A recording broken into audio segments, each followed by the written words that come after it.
After her heartbreaking loss to Holly Holm in a year layoff, Ronda Rousey says she's gearing up for her UFC return December 30th against Amanda Nunes, but she's also preparing for the end. Max, this is interesting timing. How do you feel about her saying this and bringing that up ahead of her much anticipated return? Well, it helps the promotion. You know, if you think it's supply and demand, there's going to be less supply, the demand goes up, although there's already tremendous demand to see her. Look, it's a combat sport, and in a combat sport, there's some who would say if you're even thinking about retirement, you're already done, you should hang it up. But certainly if you see the end is drawing near, don't hang around too long. And she has options. She has other things she can do. I think history, if that's the case, will record her in MMA the way that Jack Dempsey has been recorded in boxing, who was a trailblazing heavyweight and attacking fighter, who was, Teddy Atlas once described Mike Tyson this way. He was a shooting star, not a planet, not a star. He's something that shone more brightly than any other object in the sky for a little while and then burnt out, as opposed to kind of like a fixed star in a constellation. That was Dempsey, that was Mike Tyson, and that's Ronda Rousey, a trailblazer, the biggest star in the planet in her profession and one of the biggest in the world anyway. But if this is true, someone who didn't adjust very well to be no longer being invincible. You know, all that said, if she's feeling like it's getting close to the end, then she should get out. How can I put this? I can't disagree with what you said. I don't like it. Here's what I don't like, and I want to preface my comments by saying I not only respect the hell out of Ronda Rousey, I am a fan. I'm a fan of her as a fighter. I'm a fan of her as a person. I've met her. She seems to be a wonderful, wonderful person. And as a fighter, she was a badass. There's no doubt about it. Here's what I don't like about it. Whether you win or lose, she talked about winning. She talked about being the role model. She talked about all of these things.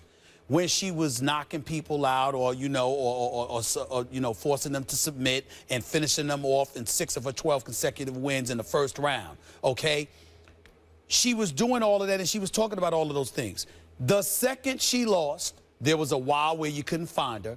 Then she went on Ellen DeGeneres' show, who's the best. I love me some Ellen DeGeneres, okay? And then so she goes on the show, and she seriously talks about how she wanted to just die because she felt bad. So is that about losing, or is that about losing the mystique and the image that you worked so hard to create?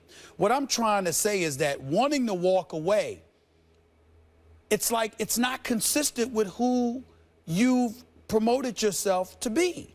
It's not, you went through a lot of adversity to get to where you were. And so now, the first time in your career that you lose, all of a sudden you want to bow out. This happens to dominant offensive fighters in particular. Yeah. Jack Dempsey lost to Gene Tunney, lost a rematch. He was done. Had a fight with Sharkey in between. Mike Tyson was never the same after Buster Douglas. George Foreman lost to Ali. But he fought. George Foreman lost to Ali, lost another fight, retired for 10 years. But he fought. Yeah. He fought. And I'm saying Mike Tyson was still around because Mike Tyson was able to come back and go through more adversity. It got worse for him, but he was willing to go through that. You Ronda Rousey, you go back and you lose to Holly Holm. Okay, you lost to a better fighter. But not to fight at all against that opponent. No, that's not wrong, but in combat sports, if you think you're done, get out. I liked your argument about maybe it was to sell fights, but for some reason I feel like it's coming across she's just not that into it. It's the First Take Your Take viewer contest, and you can win a chance to debate Stephen A. and Max right here on national television. All you have to do is go to firsttakeyourtake.com, upload a 1-minute video with your best original sports debate. Keep it clean, plus no music, team logos, trademarks, or copyright material. 2 winners will be selected by our show staff, so get to work. We could see you guys right here schooling these 2 in Bristol, Connecticut. Let's check out some of the latest submissions with Greg Jennings here. The debate is over. Tom Brady is the greatest quarterback of all time, and it's been that way since February 1st, 2015, when he won his 4th Super Bowl. He's top 5 in touchdowns, passer rating, passing yards. That's all ahead of Joe Montana. Where was Joe Montana at the age of 39? The answer to that question is retired. Tom Brady is setting an unprecedented level of play at the quarterback position at the age of 39. Tom Brady's a health freak. He eats avocado ice cream as a snack, red meats during cold months, raw foods during warm months. He doesn't lift weights, he uses resistant bands. He goes to bed 8:30 every night. He plays mind games literally to increase the speed of his brain and his peripheral vision. He has built Belichick as a head coach who's only going to put Tom Terrific in a position to succeed. I like that last guy. Yeah, he's pretty good. I liked him a lot. I only have one issue. I mean, where are the ladies?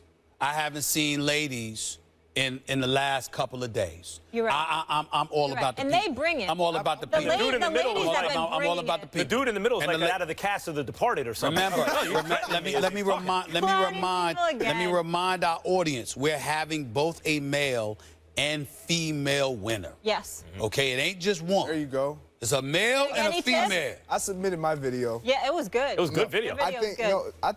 I mean, those are all valid statistics that Yeah. they gave. I mean, no, I don't. It's about think presentation and delivery, too. okay, there we It's all go. of that. He wants a little more There we go. flavor. A little You flavor. definitely got to Little have a flavor. little more flavor. Gotta have it. A lot more. I think But again, I'll have to start watching more, but those were like, I'm sure they're good, but I'm sure we can get better. Yes. All right, we'll leave it there. Let's get into our next topic here. We're at the halfway point in the season. The Raiders are the only team with 2 receivers in the top 12 in receiving yards. That would be Amari Cooper and Michael Crabtree. Greg Jennings, you know a little something about receivers. Do you think the Raiders right now have the best wide receiver combo in the entire league? I think right now to date they're performing the best. Okay. If you look at statistics and if you look at production, yes. And I honestly, I felt like last year they were starting to hit their stride at the end of the year. But I think it all boils down to, again, here we go, the receiver and the quarterback. I think when you have such a young quarterback in a Derek Carr who really relies on these guys to make plays for him, and they have done just that, they have nothing to lose. So they go, if you watch them play, they play like backstreet football almost. They don't really care. Derek Carr doesn't care about throwing the interception. They don't care about him throwing the interception. Just throw it up. Give us a chance and an opportunity to make a play. That's going to get the best out of any receiver, especially when they have the talent that these two young men have. I think the Raiders are actually an average-ish team. If you look at the point differential, it's plus 12. But that's because their defense is terrible. Right. Their offense is awesome. Like if you're just going to look at them at the offensive side of the ball, they're awesome. They have a great O-line. It's the top 5 or 6 O-line in the league, along all the different pass blocking, rumble, whatever it is you want to look at. They are an elite offensive line. They have a great young quarterback who can do a lot of things. They got a deep receiving core, at least deep, the top 3 names. Right. Plus, if you want to include tight end, if you look at just receivers, just the receiver position, right? The X, the Y, the Z. The New York Giants have the 3 guys. I know I'm a Giants fan. A lot of Giants propaganda. No. However, This is valid. However, I haven't argued that a guy's the best in the league on the Giants, period, since LT, right? Odell Beckham, to me, is a different kind of cat. He's different than everybody else. And then you got Shepard. Now, his yards per catch have gone way down, mainly because the Giants' O-line's been so bad, the guys can't even get into their routes.